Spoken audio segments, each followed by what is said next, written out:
As we draw to a close, I'm going to throw just some real quick questions out. If the judges and the judge candidate wants to answer these questions, feel free to do it, okay? So I'll ask the questions one at a time, and I'll start and just go down the table.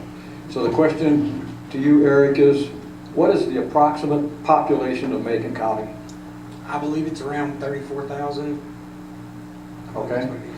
Same question to you, Leo. Well, you don't live here, but maybe you know. I used to live here for Okay. about 18 years. I think it's around 35,000 people. I'm thinking the same bracket, right around 33, 36. I'm going to stick with the rest of the gentlemen at this point. Hey, Sheriff, any idea? That depends on what time of year. So That sounds like a politician now. full-time residents is around 30 to 34,000, but it almost doubles that in the summertime, in the fall, in the October leaf season. There's about Okay. 22,000 people that drive a day on Highlands Road. The last DOT checked that they did 22,000 people drove on the Highlands Road in an 8-hour period. You already know what the current budget is because I'm not going to ask that question. What's the approximate size of Macon County in miles? It's around 500 square miles. Give or take a few. I'll go with that. I'm Hey, thinking, you better put on thinking caps. He could be wrong. Who knows? I trust him. I'm thinking right around 530. I feel like I'm on the Price is Right. 527. Correct. 527, okay. And Bigger than Clay County and bigger than Cherokee County, 527 square miles. And you should all get this one right. What's the approximate number of personnel employed by the Macon County Sheriff's Office? 79. 75. I hear 79 72? full-time, What? Very good, you took notes. 79 full-time, and 16 part-time. Okay, we got one more question. I'm gonna answer that. Brian was right, he took notes when I said it earlier, 79 and 16. Okay, Good job, good job. final question. And then I'm going to let all of you people give us the final synopsis. And I guess we'll start right here with Erica, right now. What makes you more qualified than your opponent for the position of sheriff? Opponents, excuse me. I believe right now it's work ethic and attitude. I believe I've got the work ethic to make a difference. Leo, what makes you more qualified than your opponent that you're running against? I would say work ethic. This morning I was up at 5 o'clock answering emails from people that sent me an email on leophillips@aol.com as to questions relating to my campaign and experience. I've been doing this almost 30 years. I started when I was 24 years old. I'm 54 years old now. That is twice the amount of experience of my opponent when you include the 8 years on the bench and then 6 years as private counsel. I've seen everything from traffic tickets to murder cases, from custody matters to Department of Social Services matters. I would say I'm very qualified for this position. I'd have to say my passion. I got a passion for Macon County. I want to see it heading more in the right direction and more safer for our families and everyone else's families in this room and on the radio.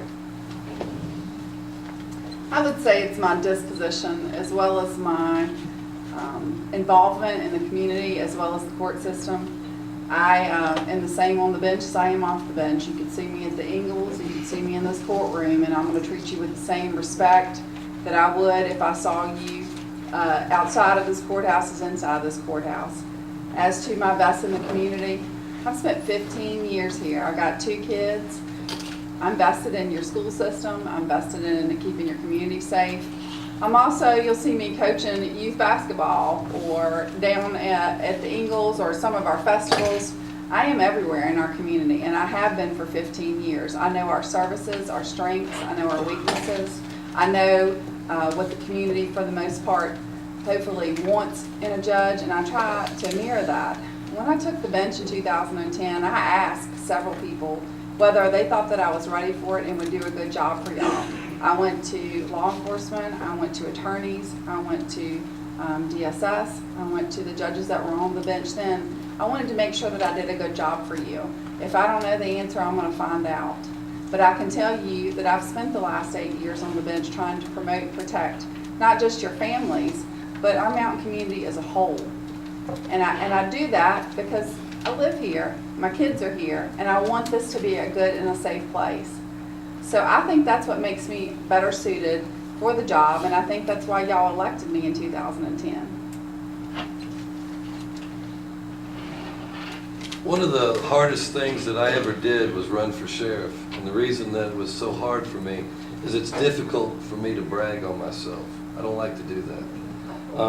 But having to answer this question, I have to say that I have more commitment and more passion and a harder work ethic than my opponents.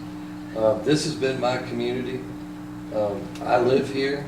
I've never considered going elsewhere. No matter how difficult things got, no matter how hot the fire got, I stuck with it because this is where my community, this is where my family lives, this is where the employees of my agency's family live, and we are truly committed to making a difference. That's why the entire time that I've been sheriff, we have never changed our logo.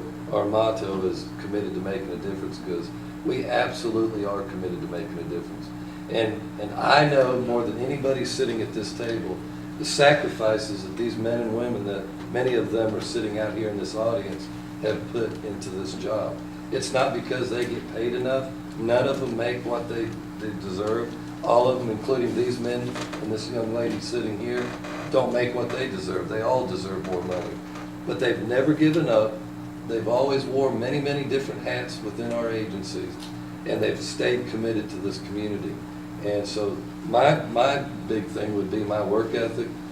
Nobody in my department would ever tell you that I don't work hard. I don't sleep much because I'm always thinking about the safety of my officers and what they're doing. And I'm not afraid to come out and work. I've put my life on the line many a times. Many of these officers have answered calls with me and had me show up to serve with them. And so I would say my compassion for my community, my commitment to my community, and above all else, my work ethic as well.